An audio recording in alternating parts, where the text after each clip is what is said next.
ఈ రోజున మనము పాప సంకీర్తనము దాని ఆవశ్యకతను గూర్చి ధ్యానించబోతూ ఉన్నాం. పాప సంకీర్తనాన్ని మనము ఎలా అర్థం చేసుకోవాలి అంటే, పాప సంకీర్తనం దేవుని కారుణ్యమును కొనియాడడం అని అర్థం చేసుకోవాలి. దేవుడు తన కారుణ్యాన్ని ప్రదర్శించటానికి పాప సంకీర్తనాన్ని ఒక సాధనంగా మన ముందు ఉంచుతూ ఉండగా, పాప సంకీర్తనానికి మనము తరచూ వెళ్తూ మరి ఆ ప్రభు యొక్క కారుణ్యాన్ని కొనియాడుతూ, ఆ ప్రభు యొక్క దయను పొందుతూ మన జీవితాలను ధన్యం చేసుకోవడానికి ప్రయత్నం చేయాలి. అటువంటి గొప్ప భాగ్యాన్ని ఇక్కడ ఉంటున్న మనందరికీ, ఇక చాలామంది ఇతరులకు కూడా ప్రభు అనుగ్రహించాలి అని ఈ దివ్య బలి పూజలో మనము ప్రత్యేకంగా వేడుకుందాం. క్రీస్తునాథుని యందు ప్రియ సహోదరి సహోదరులారా, ఈరోజు మనము దేవద్రవ్య అనుమానాలలో ఒకటైనటువంటి పాప సంకీర్తనము దాని ఆవశ్యకతను గూర్చి కొంతసేపు ధ్యానించబోతూ ఉన్నాం. దీని గురించిన విషయాలను మనము అర్థం చేసుకుంటూ ఈ సంస్కారాన్ని ఇంకా విరివిగా ఉపయోగించుకుంటూ ఆ ప్రభు యొక్క కారుణ్యాన్ని, ఆ ప్రభు యొక్క ఆశీర్వాదాలను పొందడానికి మనం ప్రయత్నం చేద్దాం. మొదటిగా పాప సంకీర్తనానికి సంబంధించినట్టు 2-3 సంఘటనలు లేదా చిన్న చిన్న కథలను మీకు చెప్పాలనుకుంటూ ఉన్నాను. ఒకసారి ఒక విచారణలో ఒక ఆమె దర్శనాలు పొందుతూ ఉండేదట. దేవుడు ప్రభువు నాకు కనిపిస్తూ ఉండేవారు, నాకు ఈ సందేశాన్ని ఇచ్చారు, ఆ సందేశాన్ని ఇచ్చారు అని ఆమె ఎప్పుడు విచారణలో చెప్తూ ఉండేదట. ఒకసారి విచారణ గురువులను ఆమె కలుసుకోవడం తటస్థించింది.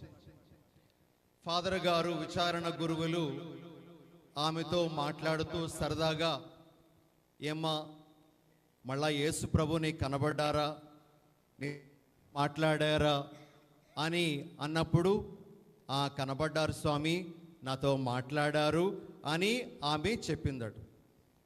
అయితే ఫాదర్ గారు ఆమెను ఆట పట్టించడానికి ఈ విధంగా ఆమెతో అన్నారట, మరలా యేసు ప్రభు నీకు కనిపించినప్పుడు నేను అడగమన్నది నువ్వు యేసు ప్రభుని అడుగుతావా అని అడిగారట. ఓ తప్పనిసరిగా స్వామి, చెప్పండి ఏం అడగాలో, నేను యేసు ప్రభువుని అడుగుతాను అను. అప్పుడు ఫాదర్ గారు, విచారణ ఫాదర్ అన్నారట, మరలా యేసు ప్రభు నీకు కనబడితే నా పాపాలేంటో చెప్పమని చెప్పు అని ఆమెకు చెప్పారట. నేను ఏం పాపాలు చేశానో నీకు చెప్పమని చెప్పు, అదే నువ్వు అడగాల్సింది యేసు ప్రభువుని అని ఆమెను అడిగారట. తప్పనిసరిగా స్వామి అండి, నేను మరలా యేసు ప్రభు కనబడినప్పుడు అడుగుతానండి అన్నదట. ఫాదర్ గారు దాన్ని పెద్ద సీరియస్గా తీసుకోలేదు, ఏదో సరదాగా మాట్లాడి ఆయన వెళ్ళిపోయారు. మళ్ళా కొన్ని రోజుల తర్వాత ఆమె కనబడింది. కనబడగానే ఫాదర్ గారికి అప్పుడు అడిగినటువంటిది గుర్తుకొచ్చిందనమాట. నేను ఈమెని అలా అడగమన్నాను కదా ప్రభుని, అడిగిందో లేదో ఏం జరిగిందో కనుక్కుందామని ఆమెను పిలిచారట. అమ్మ, నేను పోయినసారి నువ్వు నన్ను కలిసినప్పుడు యేసు ప్రభుని ఒకటి అడగమన్నాను, అడిగావా అంటే, అడిగాను ఫాదర్ గారండి అన్నది. నాకు ప్రభు కనిపించారు, అడిగాను ఫాదర్. ఏం అడగమన్నాను నిన్నంటే, మీ పాపాలు చెప్పమని అడగమన్నారు కదా, అడిగావా? ఫాదర్ గారికి ఏమో భయం వేసేస్తుంది లోపల, ఎక్కడ నా పాపాలు ఆవిడకి తెలిసిపోయాయో అనుకొని. మరైతే యేసు ప్రభు నా పాపాలు చెప్పారా అంటే, యేసు ప్రభు ఏమన్నారు అంటే, మీరు పోయిన నెలలో పాప సంకీర్తనం చేసినప్పుడే మీ పాపాలన్నీ కూడా ఆయన మర్చిపోయారట. ఇక మీ పాపాలు ఆయన గుర్తుంచుకోలేదట అని ఆ అమ్మ ఫాదర్ గారికి చెప్పినప్పుడు ఫాదర్ గారు వెంటనే తాను చేసినటువంటి ఆ రిమార్క్ అనేటువంటిది ఎంత తప్పో మరి ఆయన తెలుసుకున్నారట. ప్రియమైన సహోదరి సహోదరులారా, పాప సంకీర్తనం చేసేటప్పుడు దేవుడు మన పాపములను పూర్తిగా క్షమించేస్తూ ఉన్నాడు. మన పాపములను ఆయన పూర్తిగా తుడిచేస్తూ ఉన్నాడు. ప్రియ సహోదరి సహోదరులారా, ఇంకొక చిన్న సంఘటన పాప సంకీర్తనానికి సంబంధించింది నేను చెప్పాలనుకుంటూ ఉన్నాను. ఒక ఫాదర్ గారు పాప సంకీర్తనాలు ఆలకిస్తున్నారట. మరి తర్వాత ఒకరు పాప సంకీర్తనము చేస్తూ ఉన్నారు. అలా ఒక వ్యక్తి వచ్చి పాప సంకీర్తనము చేసిన తరువాత ఫాదర్ గారు అతనికి చెప్పాల్సినటువంటి ఆ మాటలు చెప్తూ ఉండేటప్పుడు ఫాదర్ గారు ఆ మాటలు చెప్పలేకపోతున్నారట. ఎందుకంటే ఆయనకి ఏడ్పు వచ్చేస్తుంది. ఆయనకి ఏడ్పు వచ్చి ఆయనకి ఏ మాటలు చెప్పాలో, మరి ఆయనకు ఏ పరిహారము ఇవ్వాలో ఆయన చెప్పలేక ఆయన అదే పనిగా ఏడుస్తూ ఉన్నారట. మరి తర్వాత ప్రక్కన ఉన్నటువంటి ఒక గురువు వెళ్ళి, ఫాదర్ ఏంటి మీరు ఏడుస్తూ ఉన్నారు?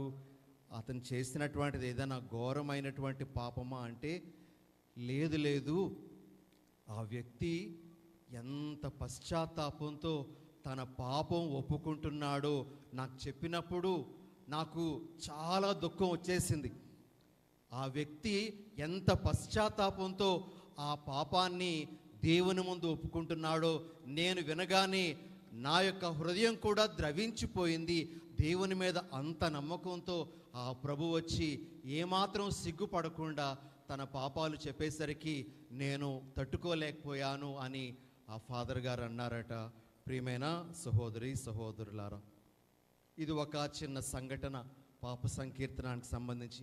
నిజమైనటువంటి పశ్చాత్తాపంతో పాప సంకీర్తనం చేస్తే ప్రియ సహోదరి సహోదరులారా, ఆ పాప సంకీర్తనం చేసిన తర్వాత చేసినటువంటి ఆ వ్యక్తికి, ఆ పాప సంకీర్తనం ఆలకిస్తున్నటువంటి వ్యక్తికి అనిర్వచనీయమైనటువంటి ఆనందం అని మనం చెప్పగలం. ఇంకొక చిన్న సంఘటన నేను మీకు చెప్పాలనుకుంటూ ఉన్నాను.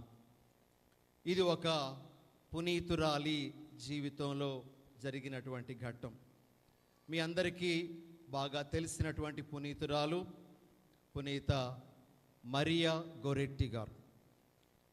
ఈ మరియా గొరెట్టిని ఒక యువకుడు చెరచడానికి ప్రయత్నం చేసి ఆ ప్రయత్నం విఫలమైన తరువాత కోపంతో ఆమెను కత్తితో ఎన్నోసార్లు పొడి చేస్తాడు.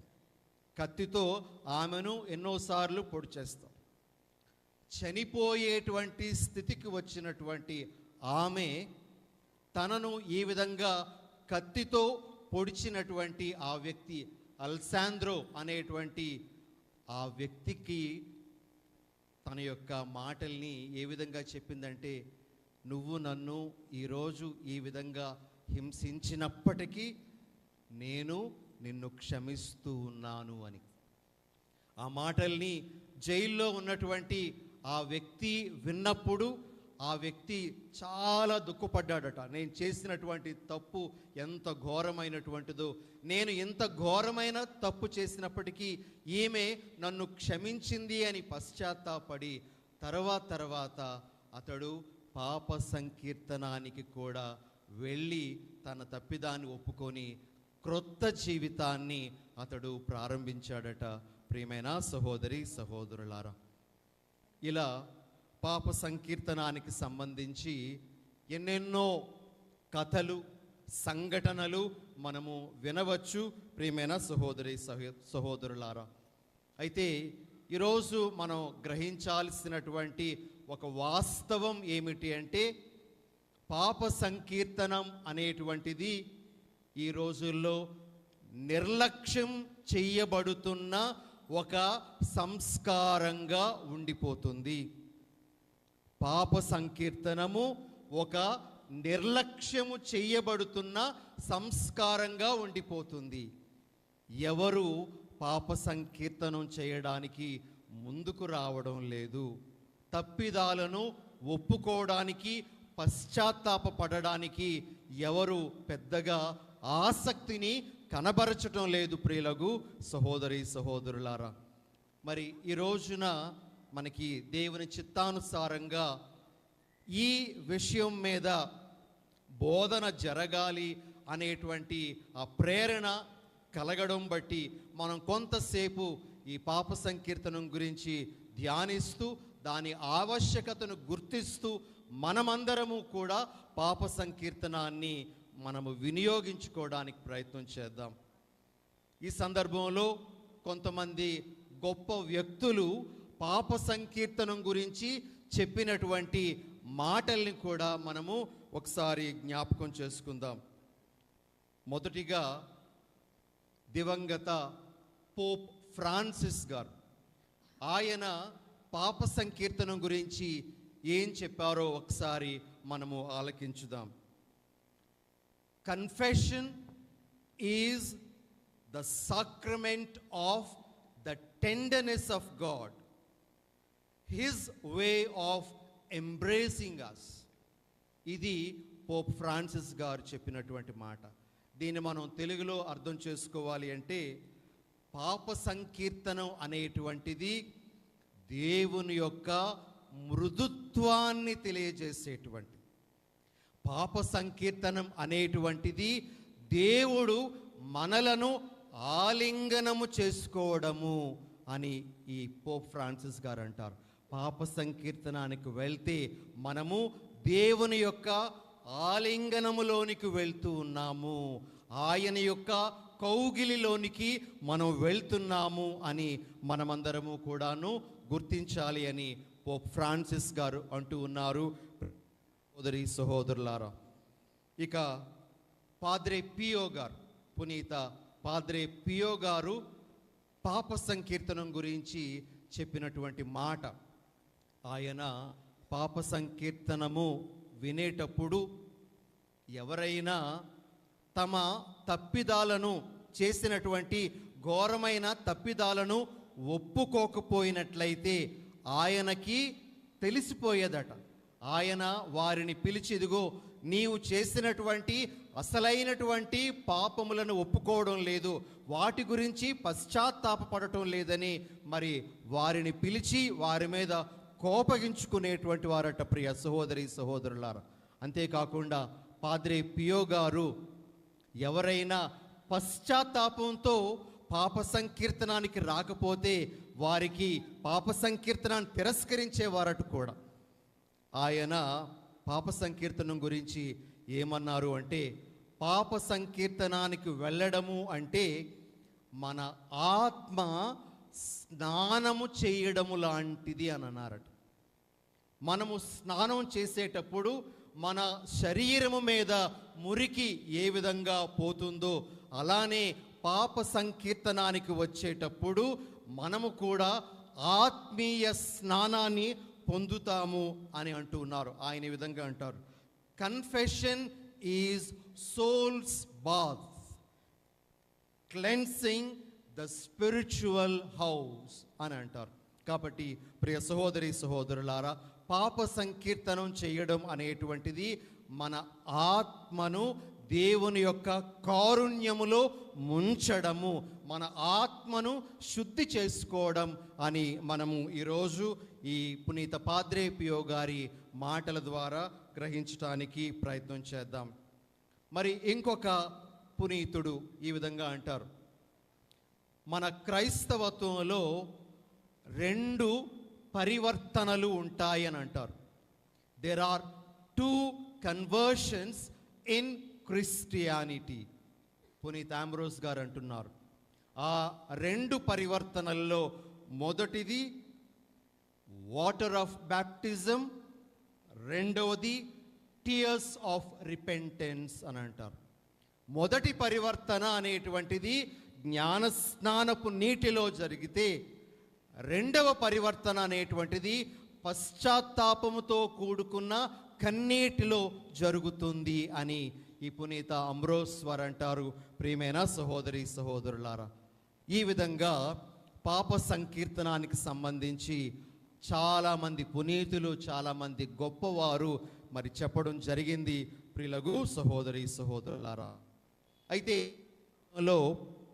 మనము పాప సంకీర్తనానికి సంబంధించి కొన్ని బైబిల్ వాక్యాలను కూడా జ్ఞాపకం చేసుకుందాం. బైబిల్లోన పాప సంకీర్తనానికి సంబంధించి ఉన్నటువంటి కొన్ని మాటల్ని మనం ఒకసారి జ్ఞాపకం చేసుకుందాం. అటు పాత నిబంధనలోను ఇటు క్రొత్త నిబంధనలోను పాపములు ఒప్పుకోవడం గురించినటువంటి వాక్యాలు మనకి చాలా కనబడతాయి. మరి ఆ వాక్యాలు కొన్నింటిని ఈరోజు మనము జ్ఞాపకం చేసుకుందాం. మొదటి వాక్యము ఏమిటి అంటే, శిరాపుత్రుడైన యేసు జ్ఞాన గ్రంథము 4వ అధ్యాయము 26వ వచనంలో ఈ విధంగా మనము వాక్యాన్ని వింటాం. నీ పాపములు ఒప్పుకొనుటకు సిగ్గుపడకుము. నీ పాపములు ఒప్పుకొనుటకు సిగ్గుపడకుము అని. ప్రియమైన సహోదరి సహోదరులారా, ఒక ప్రసంగాన్ని నేను ఆలకించాను, ఒక ఫాదర్ గారు చెప్తున్నటువంటి ప్రసంగాన్ని. ఆ ప్రసంగంలో ఆయన ఈ విధంగా అంటారు, ఈ రోజుల్లో పరిస్థితి ఎలా ఉంది అంటే, పాపము చేయడానికి తెగిస్తూ ఉన్నారు, పశ్చాత్తాపపడడానికి సిగ్గుపడుతూ ఉన్నారు. పాపము చేయడానికి ధైర్యం తెచ్చుకుంటున్నారు, కానీ పశ్చాత్తాపపడడానికి సిగ్గుపడుతున్నారు అని. అయితే ఆ ఫాదర్ గారు ఏమంటారు అంటే, అది క్రైస్తవుల్లోన వేరే విధంగా ఉండాలి. పాపము చేయడానికి సిగ్గుపడాలి, పడడానికి ధైర్యం తెచ్చుకోవాలి అని. మనము పశ్చాత్తాపడడానికి లేకపోతే దేవుని ముందు మన పాపములు ఒప్పుకోవడానికి సిగ్గుపడాల్సినటువంటి అవసరం లేదు.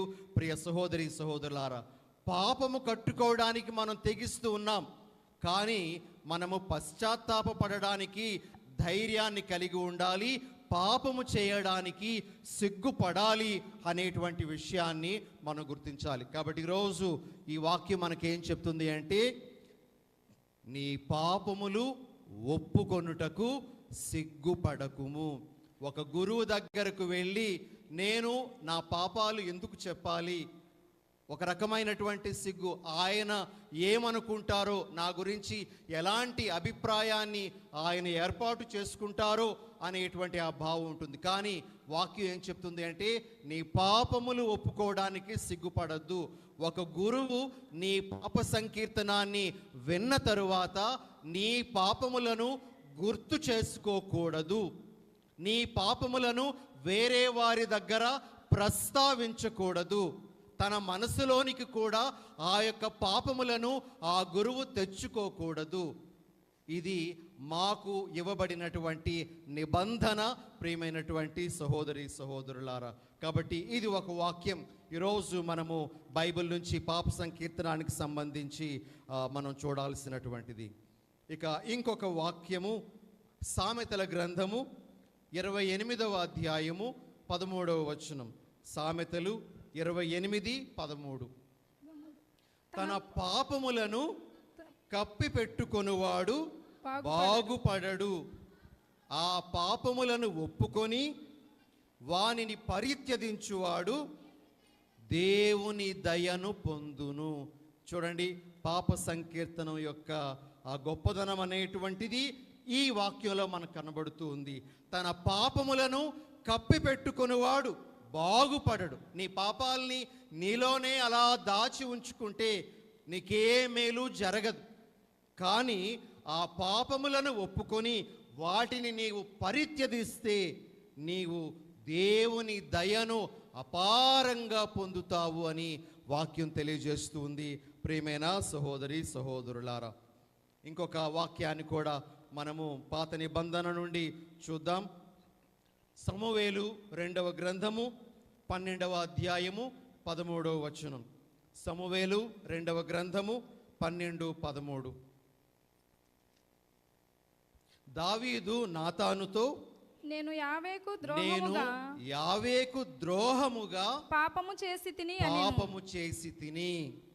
నాతాను, ప్రభువు నీ పాపములను క్షమించెను అని చెప్పడం జరిగింది. అక్కడ ఒక రకమైనటువంటి పాప సంకీర్తనం జరిగింది. ప్రియ సహోదరి సహోదరులారా, దావీదేమో తాను చేసినటువంటి పాపములను ఒప్పుకొని, నేను యావేకు ద్రోహముగా పాపము చేశాను అని అన్నప్పుడు, నాతాను ప్రవక్త దేవుని స్థానములో నిలబడి నీ పాపములు దేవుడు క్షమించారు అని చెప్పడం జరిగింది. ప్రియ సహోదరి సహోదరులారా, కాబట్టి పాప సంకీర్తనానికి ఒక ఆధారము మనము దావీదు యొక్క జీవితంలో కూడా గమనించగలం. అదేవిధంగా ఇంకో వాక్యాన్ని చూద్దాం. నెహెమీయా గ్రంథము 9వ అధ్యాయము 2వ వచనం. ఇశ్రాయేలీ ప్రజలు బబిలోనియా బానిసత్వం నుండి తిరిగి వచ్చిన తరువాత వారు తమ యొక్క దేవాలయాన్ని పునర్నిర్మించుకున్న సందర్భంలో దేవుని యొక్క వాక్యము వారికి ప్రకటించబడింది. ఆ దేవుని యొక్క వాక్యాన్ని ఆలకిస్తూ ఉండగా వారిలో పశ్చాత్తాపం అనేటువంటిది కలిగింది. అక్కడ వారి గురించి ఈ విధంగా మనం చదువుతాం. తాము తమ పూర్వులు చేసిన పాపములను వెల్లడి చేసి పశ్చాత్తాపపడిరి అని మనము అక్కడ వింటూ ఉన్నాము. ప్రియులకు సహోదరి సహోదరులారా, ఈ విధంగా మనము ఎన్నో వాక్యాలు పాత నిబంధనలో కూడా ఈ పాపము ఒప్పుకోవడానికి సంబంధించి మనము వింటూ ఉన్నాం. మరి నూతన నిబంధనలో కూడా మనము కొన్ని వాక్యాలను చూద్దాం. మొదటిగా మత్తయి సువార్త 3వ అధ్యాయము 6వ వచనం. మత్తయి సువార్త 3:6. వారు తమ తమ పాపములను ఒప్పుకొనుచు యోహానుచే యోర్దాను నదిలో బాప్తిస్మము పొందుచుండిరి. బాప్తిస్మ యోహాను గారు తన ప్రసంగాలలో ప్రజలను ఖండిస్తూ ఉండగా వారు పశ్చాత్తాపాన్ని పొంది తమ పాపాలను ఒప్పుకుంటూ యోహాను గారి చేత బాప్తిస్మాన్ని పొందినట్లుగా అక్కడ మనకి వాక్యం ఉంది. ప్రియమైన సహోదరి సహోదరులారా, అదేవిధంగా మనము ఈరోజు ఆలకించినటువంటి సువార్త పఠనము పాప సంకీర్తనం అనేటువంటి దేవద్రవ్య అనుమానాన్ని ప్రభు స్థాపించారు అని చెప్పడానికి మూలమైనటువంటి వాక్యం, మూలాధారమైనటువంటి వాక్యము ఈరోజు సువార్తలో మనం విన్నాం. ప్రభు తన అపోస్తులతో ఈ విధంగా అంటారు, వారి మీద శ్వాసను ఊదారు, వారికి నూతన జీవాన్ని ఇచ్చారు, పవిత్రాత్మను ఇచ్చి ఈ విధంగా అంటూ ఉన్నారు, ఎవరి పాపములనైనను మీరు క్షమించిన ఎడల అవి క్షమింపబడును, మీరు ఎవరి పాపములనైనను క్షమింపని ఎడల అవి క్షమింపబడవు. స్వయంగా యేసు ప్రభు ఇచ్చినటువంటి అధికారము ఇది. ప్రియులకు సహోదరి సహోదరులారా, ఈ విధంగా పాప సంకీర్తనానికి సంబంధించి ఎన్నో వాక్యాలు మనకు కనబడతాయి. ఈరోజు మనం ఆలకించినటువంటి మొదటి పఠనము యాకోబుగా రాసినటువంటి లేఖలో కూడా పాపములను ఒప్పుకోవాలి అనేటువంటి విషయాన్ని మనము ఆలకించి ఉన్నాము. యాకోబుగా రాసినటువంటి లేఖ 5వ అధ్యాయము 14 నుండి 16 వరకు ఉన్న వచనాలు ఇందాక మనము ఆలకించాము. అక్కడ కూడా పాపములు ఒప్పుకోవడము అనేటువంటి వాక్యాన్ని మనము విని ఉన్నాం. ప్రియ సహోదరి సహోదరులారా, ఇవి పాప సంకీర్తనానికి, పాపాలను ఒప్పుకోవడానికి సంబంధించినటువంటి కొన్ని విషయాలు. అయితే మనము ఇప్పుడు ఒక ముఖ్యమైనటువంటి అంశాన్ని ధ్యానిద్దాం. అదేమిటి అంటే, పాప సంకీర్తనం చేయడం వలన మనకు కలిగే ప్రయోజనాలు ఏంటి, మనం ఎటువంటి ఆత్మీయ మేలులు పొందుతామో మనము ఇప్పుడు కొద్దిగా తెలుసుకోవడానికి ప్రయత్నం చేద్దాం ప్రియ సహోదరి సహోదరులారా. ఈ రోజుల్లో చాలామంది మరి వేరే సంఘాలకు చెందినటువంటి వారు మనల్ని ప్రశ్నిస్తూ ఉంటారు. మనము దేవుని దగ్గర నేరుగా పాపములు ఒప్పుకోవచ్చు కదా, మరి ఒక గురువు దగ్గరకు వెళ్ళి పాపములు ఎందుకు ఒప్పుకోవాలి? ఆ గురువు దేవుడి కంటే గొప్పవాడా ఏమిటి? ఆ గురువు కూడా మనలాంటి వాడే కదా. ఆ గురువులో కూడా అనేకమైనటువంటి పాపములు దోషములు ఉంటాయి కదా. ఆయన దగ్గరకు ఎందుకు వెళ్ళి మన పాపాలు చెప్పుకోవాలి? దేవునితో నేరుగా పాపాలు చెప్పుకుంటే సరిపోతుంది కదా అని కొంతమంది మనల్ని ప్రశ్నిస్తూ ఉంటారు. ప్రియ సహోదరి సహోదరులారా, గమనించాల్సిన విషయం ఏమిటంటే కథోలిక సంఘం దేవుని దగ్గరకు వెళ్ళి నీ పాపాలు ఒప్పుకోవద్దు అని చెప్పదు. కథోలిక సంఘం దేవుని దగ్గరకు వెళ్ళి నీ పాపాలు ఒప్పుకోనవసరం లేదు అని చెప్పదు. దేవుని దగ్గర కూడా మనము మన పాపములను ఒప్పుకుంటాం. పాప సంకీర్తనలోనే ఇది ఇమిడి ఉంది. ప్రియ సహోదరి సహోదరులారా, మీ అందరికీ జ్ఞానోపదేశం సత్యోపదేశం తెలిస్తే మనము పాప సంకీర్తనం చేయడానికి 5 కార్యాలు కావాలట. 5 విషయాలు మనం పాప సంకీర్తనం చేయడానికి కావాలి అట. మొట్టమొదటిది ఏమిటి అంటే చేసిన పాపములను జ్ఞాపకం చేసుకోవాలి. ఎక్కడ జ్ఞాపకం చేసుకోవాలి అంటే దేవుని సన్నిధిలో మోకరించి మనము చేసిన పాపాలను జ్ఞాపకం చేసుకోవాలి అట. రెండవది ఆ చేసిన పాపాల కొరకు మనము దుఃఖపడాలి. అది రెండవది. పాప సంకీర్తనం చేసేటువంటి విధానంలో రెండవది దుఃఖపడాలి. మనము మూడవది ఏం చేయాలి అంటే మళ్ళా నేను ఆ పాపము చేయకుండా ఉంటాను అనేటువంటి ఆ మాట పట్టును మనము దేవునికి ఇవ్వాలట. కాబట్టి పాప సంకీర్తనంలో మొదటి భాగము దేవుని ముందు మన పాపాలు ఒప్పుకోవడం, దేవుని దగ్గర పశ్చాత్తాపపడడం, దేవునికి మాట ఇవ్వడం అనేటువంటిది జరుగుతుంది. ఇది మనము కూడా చేస్తూ ఉన్నాం. అయితే మన శ్రీ సభ మనకు ఏం బోధిస్తూ ఉంది అంటే యేసు ప్రభువు అపోస్తుల ద్వారా గురువులకు అధికారం ఇచ్చారు. కాబట్టి ఇదిగో నీ తప్పిదములను గురువు దగ్గర కూడా ఒప్పుకున్నప్పుడు గురువు నీ కొరకు ప్రార్థన చేసి నీకు పాపక్షమాపణ లభించింది అనేటువంటి భరోసానిస్తారు. నీకు పాప క్షమాపణ ఇక్కడ జరిగింది అని, నీ పాపాలకు పరిహారంగా నువ్వు ఇది చెయ్యాలి అని కూడా చెప్తారు. దానితో నీ పాప క్షమాపణ అనేటువంటిది పూర్తి అవుతుంది అని మన శ్రీ సభ మనకు బోధిస్తూ ఉంది. కాబట్టి ప్రియ సహోదరి సహోదరులారా, గుర్తించండి, ఎవరైనా నేరుగా దేవుడి దగ్గరికే వెళ్ళి పాపాలు ఒప్పుకోవచ్చు కదా అంటే 100% కరెక్ట్. అది మనం పాప సంకీర్తనంలో చేసేది అదే. ప్రియ సహోదరి సహోదరులారా, మనం మొట్టమొదటిగా దేవుని దగ్గర ఒప్పుకుంటాం, పశ్చాత్తాపడతాం, దేవునికి మాట ఇస్తాం. ఆ తర్వాత యేసు ప్రభు తన అపోస్తులకు ఇచ్చినటువంటి ఆ అధికారాన్ని పారంపర్యంగా పొందుతున్నటువంటి గురువుల దగ్గరకు వెళ్ళి మనకు పాప క్షమాపణ లభించింది అనేటువంటి భరోసాతో మనము ఇళ్లకు తిరిగి వెళ్తూ ఉన్నాం. కాబట్టి పాప సంకీర్తనం అనేటువంటిది దేవుడు మనకిస్తున్న గొప్పదైనటువంటి అవకాశంగా మనం గుర్తించాలి.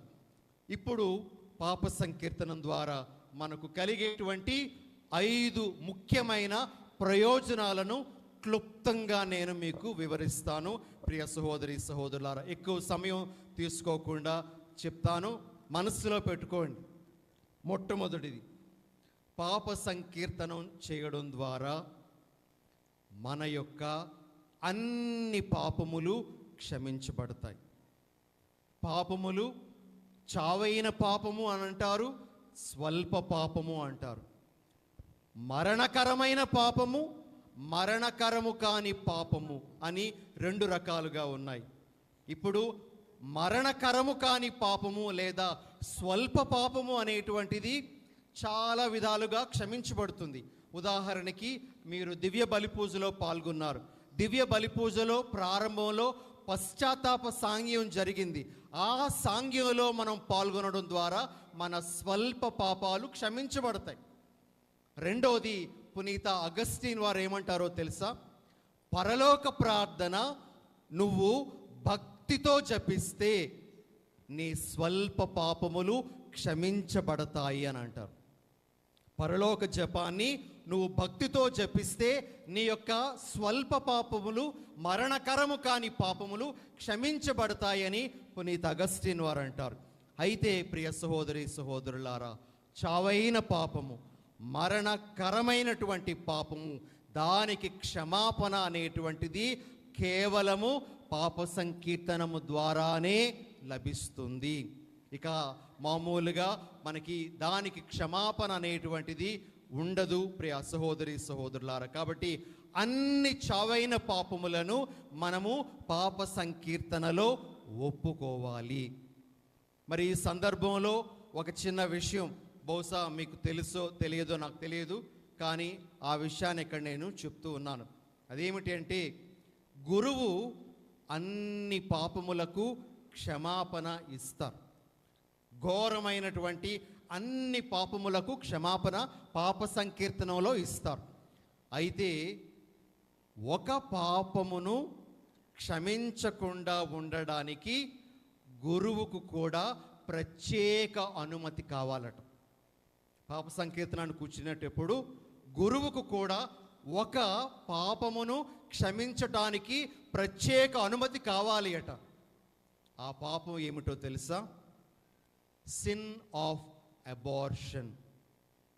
సిన్ ఆఫ్ అబార్షన్ అనంటే కడుపులో పెరుగుతున్నటువంటి బిడ్డను అనవసరంగా, మెడికల్ కారణాలను బట్టి కాదు, అనవసరంగా మాకు ఈ బిడ్డ వద్దు, అనవసరంగా మా కడుపులో పడింది, లేకపోతే లింగం తెలిసినప్పుడు అమ్మాయి కాబట్టి మాకు వద్దు అని ఎవరైనా బలవంతంగా కడుపులో పడినటువంటి బిడ్డను తీయించేసుకున్నట్లయితే, అబార్షన్ చేయించేసుకున్నట్లయితే, ఆ పాపమును క్షమించటానికి గురువులమైనటువంటి మేము కూడా ప్రత్యేక అనుమతి పొందితే తప్పించి ఆ పాపమును మేము క్షమించకూడదు. ఎందుకు అంటే అది చాలా ఘోరమైనటువంటి పాపం. ఒక అమాయక ప్రాణిని, ఒక అమాయక బిడ్డను, అభం శుభం తెలియనటువంటి బిడ్డను అంతమొందించడం అనేటువంటిది ఘోరాతి ఘోరమైనటువంటి పాపం. వేరే దేశాలలో దీని గురించి పోరాటాలు చేస్తూ ఉన్నారు. కానీ ప్రియ సహోదరి సహోదరులారా, మన కథోలిక సంఘం పట్టుబట్టి కూర్చుంది. ఇది పాపము, అది చెయ్యకూడదు అని మన శ్రీసభ మనకు బోధిస్తుంది. కాబట్టి గమనించండి, ఈ పాపమునకు గురువు కూడా క్షమాపణ ఇవ్వడానికి ప్రత్యేక అనుమతి తీసుకోవాలి. ఇయర్ ఆఫ్ మర్సీ అని మనం కొనియాడాం, కారుణ్య సంవత్సరం అని మనం కొనియాడాం. ఆ సంవత్సరంలో పరిశుద్ధ పోపు గారు, ఫ్రాన్సిస్ పోపు గారు కొంతమంది గురువులకు ఈ ప్రత్యేక అనుమతినిచ్చారు. వీరికి పలానా గురువులకు ఈ పాపమును క్షమించే అధికారం అనేటువంటిది ఇవ్వబడిందని ఆ సంవత్సరంలో ఆయన ఇవ్వడం జరిగింది ప్రియ సహోదరి సహోదరులారా. కాబట్టి గమనించండి, పాప సంకీర్తనంలో కలిగేటువంటి మొదటి లాభం ఏమిటి అంటే మన యొక్క పాపములు క్షమించబడుతూ ఉన్నాయి. అది మొట్టమొదటిది. ఎప్పుడైతే పాప క్షమాపణ కలిగిందో దేవునితో సఖ్యత, ఇరుగు పొరుగు వారితో సఖ్యత, మన ప్రకృతితో సఖ్యత మనకు ఏర్పడుతూ ఉంది. ఇది మొట్టమొదటి లాభం మనకు చేకూరేటువంటిది. రెండవ లాభం, పాప సంకీర్తనం చేస్తే మన యొక్క మనస్సు తేలికవుతుంది ప్రియ సహోదరి సహోదరులారా. మనస్తత్వ శాస్త్రవేత్తలు కూడా దీనిని ఒప్పుకుంటూ ఉన్నారు. మనస్తత్వ శాస్త్రవేత్తలకు పాప సంకీర్తనం గురించి తెలియకపోవచ్చు, కానీ ఆర్చ్ బిషప్ ఫుల్టన్ జెషీన్ అనేటువంటి వారు తాను ఇచ్చినటువంటి ప్రసంగంలోన ఈరోజు మనస్తత్వ శాస్త్రవేత్తలే దీనిని రికమెండ్ చేస్తూ ఉన్నారని చెప్పడం జరిగింది. కాబట్టి పాప సంకీర్తనం చేసేటప్పుడు మన బరువు అనేటువంటిది తీసివేయబడుతుంది, తొలగించబడుతుంది. హృదయంలో మనము అనేకమైనటువంటి భారాలతో ఉంటాం. పాప సంకీర్తనానికి వెళ్ళి మనము మంచి పాప సంకీర్తనం చేస్తే ఆ బరువును మనం దించుకున్న వాళ్ళమవుతాం. మన హృదయము తేలిక అవుతుంది. ప్రియ సహోదరి సహోదరులారా, ఎప్పుడైతే మన హృదయం తేలికవుతుందో మన శరీరానికి స్వస్థత అనేటువంటిది వస్తుంది. మన పాపమును మనం ఒప్పుకున్నప్పుడు, మన పాప భారాన్ని మనము తొలగించుకునేటప్పుడు మనకు అన్ని రకాలైనటువంటి స్వస్థత అనేటువంటిది సాధ్యమవుతూ ఉంది. కాబట్టి ఇది రెండవ లాభం. పాప సంకీర్తనం ద్వారా మన యొక్క హృదయ భారం అనేటువంటిది తొలగిపోతుంది.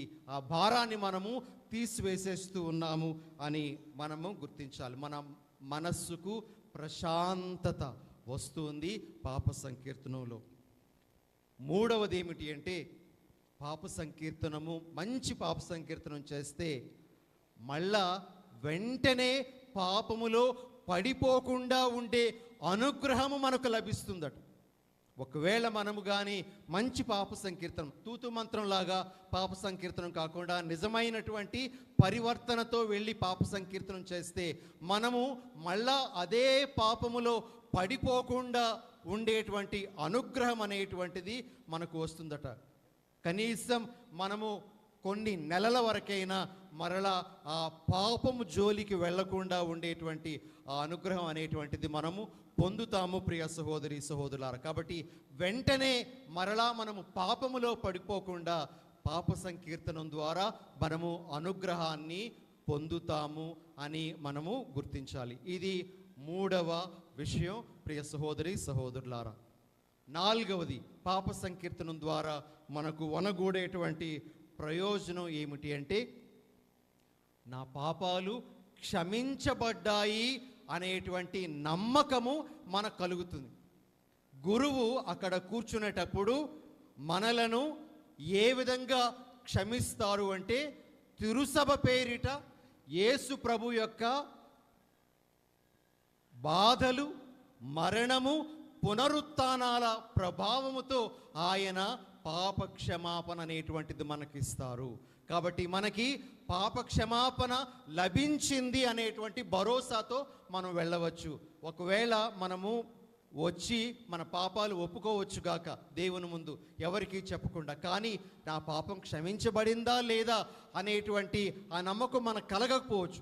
కానీ పాప సంకీర్తనంలో మాత్రము గురువు నీ పాపములను ప్రభు క్షమిస్తూ ఉన్నారు అనేటువంటి విధంగా ప్రార్థన చేస్తారు. కాబట్టి పాప సంకీర్తనం చేసినప్పుడు నా పాపము దేవుడు క్షమించాడు అనేటువంటి ఆ నమ్మకము మనకు కలుగుతుంది. ఇది నాలుగవ ప్రయోజనం.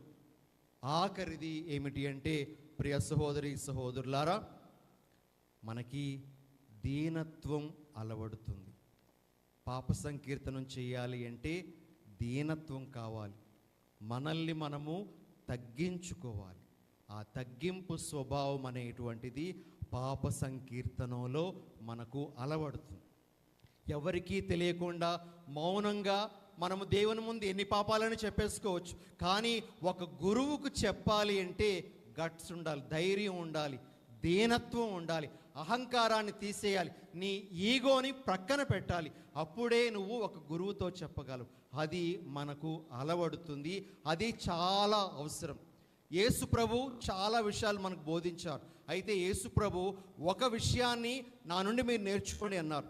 సాధుశీలుడననియు వినమ్ర హృదయుడననియు మీరు నా నుండి నేర్చుకొనుడు అని అన్నారు. మనము ప్రియ సహోదరి సహోదరులారా, నేర్చుకోవలసిన పుణ్యం, ఎదగాల్సినటువంటి పుణ్యం ఏమిటి అంటే దీనత్వం. మంచి పాప సంకీర్తనాన్ని మనం చేసేటప్పుడు మనము దీనత్వంలో ఎదుగుతూ ఉన్నాము అని అర్థం చేసుకోగలం. ఇది మనకు వనగూడేటువంటి ఇంకొక ప్రయోజనం. ఈ విధంగా పాప సంకీర్తనం చేసేటప్పుడు మన పాపాలు క్షమించబడతాయి. రెండవది, మన మనస్సు తేలిక అవుతుంది. మూడవది, మనము వెంటనే పాపములో పడిపోకుండా మనకి దేవుని యొక్క అనుగ్రహం లభిస్తుంది. నాలుగవది, నా పాపాలు క్షమించబడ్డాయి అనేటువంటి నమ్మకం, సంతోషం మనకు కలుగుతుంది.